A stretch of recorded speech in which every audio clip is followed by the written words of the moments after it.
Bismillahirrahmanirrahim. Assalamualaikum warahmatullahi wabarakatuh. Waalaikumsalam. Assalamualaikum warahmatullahi wabarakatuh. Waalaikumsalam warahmatullahi wabarakatuh. Sudah masuk waktu zuhur ya, dan waktunya makan. Orang Indonesia itu kalau sudah lapar agak rusuh biasanya, kecuali orang Minang. Tapi orang Minang memang sebelum acara harusnya makan dulu ya. Alhamdulillah wa syukurillah wa salatu wassalamu ala rasulillah wa la hawla wa la quwwata illa billah. Sudah disebutkan semua tokoh-tokoh yang terhormat yang mulia, mulai Pak Gubernur yang mewakili, Pak Bupati, Pak Wakil Bupati, tokoh besar Minang, Pak Dr. Irman, Ketua DPRD yang energik luar biasa, dan seluruh yang mewakili Bukit Tinggi, Prof. Maizar, Pak Aristo, mana Pak Aristo? Saya sangat terkesan sama beliau di masa kepemimpinan beliau, orang tua kita. Dan bundokan duangnya tadi luar biasa.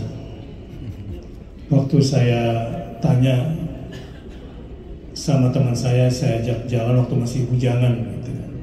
Teman ini masih bujangan, saya tanya sama dia, apa kesan kamu terhadap Sumatera Barat? Dia bilang kuahnya aja enak, apalagi dagingnya gitu. Itu alasan saya kenapa saya jadi Sumando hari ini.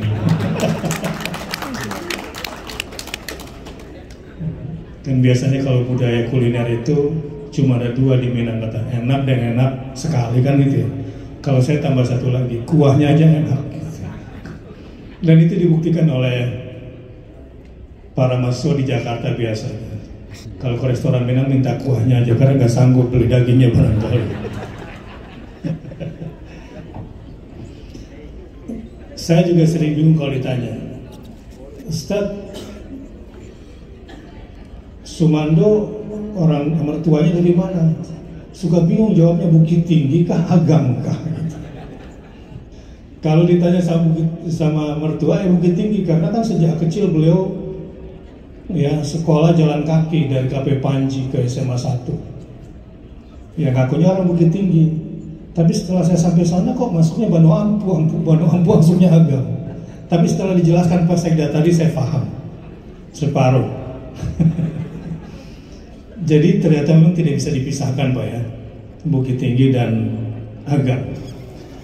Alamnya pun kalau saya jalan dari Bukit Tinggi kemudian menuju Maninjau lewat kelok-keloknya yang membahagiakan itu tidak bisa dilupakan.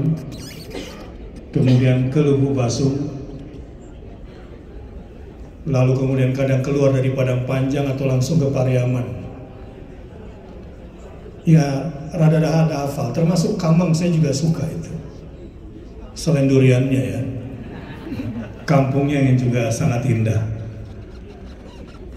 Nah, di sini bertemu orang-orang hebat menurut saya, karena memang budayanya Bukit Tinggi, Agam, Padang Panjang barangkali ya, ini agak berbeda dengan yang lainnya, yang sebagian sudah meninggalkan kampungnya dan gak balik lagi, sepi kampungnya. Tapi kalau di Agam tidak kan, masih tetap ramai insya Allah. Amin. Mempelajari itu semua, sedikit saja barangkali ini yang diharapkan oleh pemerintah daerah juga, dan saya kira penting untuk Indonesia. Jenis-jenis para perantau, saya ambil yang paling simpel saja. Umumnya perantau itu kebanyakan perantau status quo. Apa perantau status quo itu? Ini masalah besar Pak Bupati, Pak Sekda. Kebanyakan perantau itu kalau pulang sikapnya suka ambigu. Pertama, dia suka kecewa, kampungnya nggak berkembang, padahal dia nggak pernah nyumbang. Yang kedua, ini perantau status quo.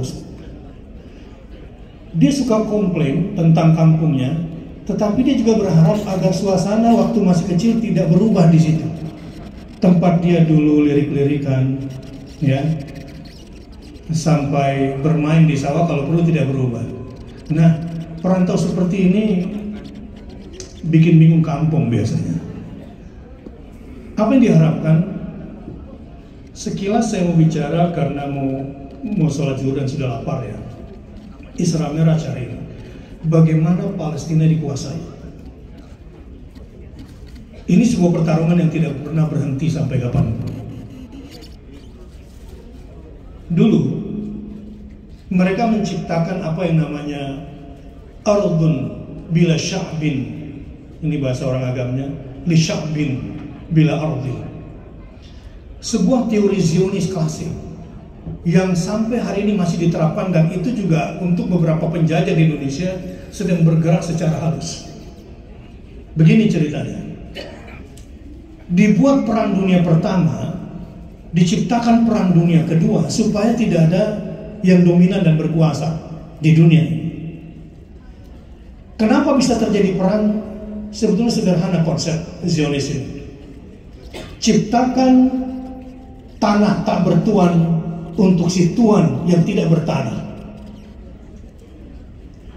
Saya ulangi ya. Ciptakan tanah tak bertuan untuk si tuan yang tidak mau ciptakan perseteruan di satu bangsa, di setiap bangsa, dan kemudian ciptakan perang di muka bumi ini. Target mereka tentu ingin menguasai dunia dengan semua lembaga keduniaannya, tapi ada target kecilnya yang bernama Free Zone Area. Disitulah Balfour menyusup, kemudian menjadi bagian daripada pemenang yang dipimpin oleh Inggris pada saat itu, dan dia menentukan bahwa wilayah Palestina itu harus menjadi Free Zone Area. Sudah perjanjian Balfour menetapkan ini, maka dibuatlah langkah selanjutnya. Di sini saya mau bicara pentingnya perantau. Bagaimana Palestina itu kemudian dijajah adalah kerja-kerja para perantau diaspora. Singkat cerita, seorang pengusaha di Inggris yang sudah 100 tahun lebih turun-temurun, dia berketurunan India Muslim, cerita kepada saya, kamu tahu bagaimana orang-orang Zionis Israel bekerja di London yang saat itu sekutunya menang? Dia buat sebuah lembaga keuangan, semacam koperasi, dan dikumpulkan dana dari pihak mereka sendiri awalnya. Sesudah itu, dia kembangkan lembaga keuangan ini secara melebar. Misi utama dari lembaga keuangan ini adalah membiayai orang-orang yang katanya Israel di Eropa ini untuk kembali ke Israel dan dibiayai penuh. Tapi caranya seperti penjajah sebuah negeri yang konon luas negaranya, isinya 94 hektar, ngambilnya 500. Itu di sebuah negeri yang tak berantah. Dan dia lakukan betul dengan menghancurkan budayanya. Dengan tekun mereka terus bekerja, dan yang namanya keluarga Zionis besar yang mungkin Anda juga tahu, Rothschild, keliling Eropa membawa kapal induk, tidak akan kembali ke Israel sebelum penuh dengan emas, untuk membeli negeri itu dengan berbagai cara. Dan dicarilah pengusaha-pengusaha properti Arab yang dipercaya oleh orang Palestina, agar dengan perantaraan pengusaha-pengusaha properti Arab ini mereka diizinkan membeli. Kalau pakai atas nama orang-orang Zionis, tidak akan dijual oleh penduduk setempat. Itu juga sedang berlangsung di sebuah negeri antah berantah. Maka dengan semua sistem tanah ulayat yang masih belum jelas batasan-batasannya, sejujurnya kalau saya bersyukur sehingga tanah Minangkabau masih terjaga. Saya baru pulang dari kampung saya, dan saya baru pulang dari Sulawesi Tengah, melihat itu semua. La haula wala quwwata illa billah. Bagaimana mungkin rakyat yang kaya dengan nikel yang dibungkus dengan prestisius metal, rare earth, noble metals, yang diambil, diraup semuanya. Kalau perusahaan Eropa masih bagus, residunya masih dibuang walaupun itu mengandung prestisius, masih berpegang pada undang-undang. Hari ini penjajah berkulit coklat jauh lebih sadis. Saya ingat waktu Ibnu Sutowo dulu ingin menjual minyak. Dia bilang, Indonesia punya minyak sekian juta barrel. Singapura beli, tapi tidak boleh beli lahan, dia beli konten. Sekarang, wow, saya berjalan dari satu tempat, saya kalau ingin sebutkan nama kampung itu, saya baru melihat saja. Begitu mudah beli lahan 2.500 hektar, 3.000 hektar, memindahkan gunung, direklamasi. Wow.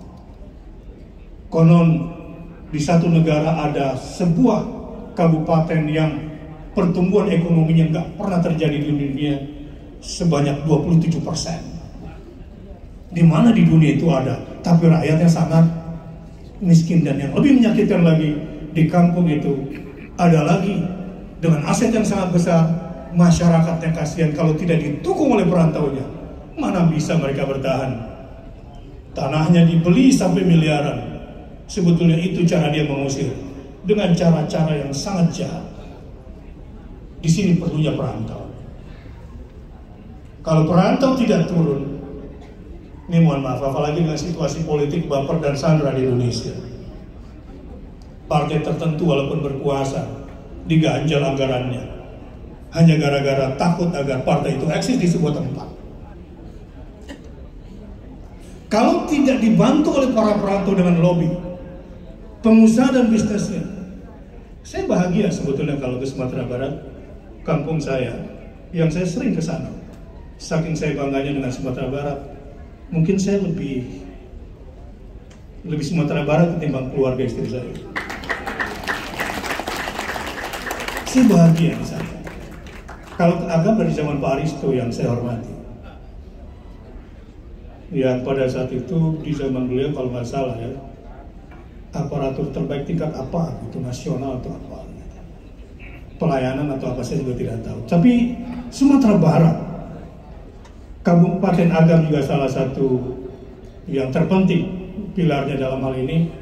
Mudah-mudahan masih menjadi harapan bagi Indonesia, bagi Islam, bagi dunia selama berpegang pada budaya aslinya, adat Basandi syarak Basandi Kitabullah.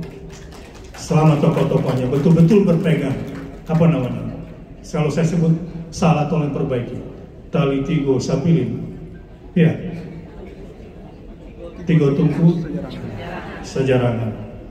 Coba kembalikan itu, pegang baik-baik, dan sesama perantau, mari bertanggung jawab. Kalau tidak, ini yang hadir kan orang tua semua. Sekarang ada bangsa baru namanya bangsa Facebook. Ya, bupatinya, gubernurnya itu adalah si pemilik akun. Dia menentukan arah berpikir dan selera anak-anak kita semua. Jangan kehilangan anak-anak kita dengan budayanya. Ada Basandi syarak Basandi Kitabullah yang sesungguhnya. Wassalamualaikum warahmatullahi wabarakatuh. Semoga apa yang disampaikan pada siang hari kita ambil hikmahnya dan dapat kita pakai di kehidupan kita sehari-hari.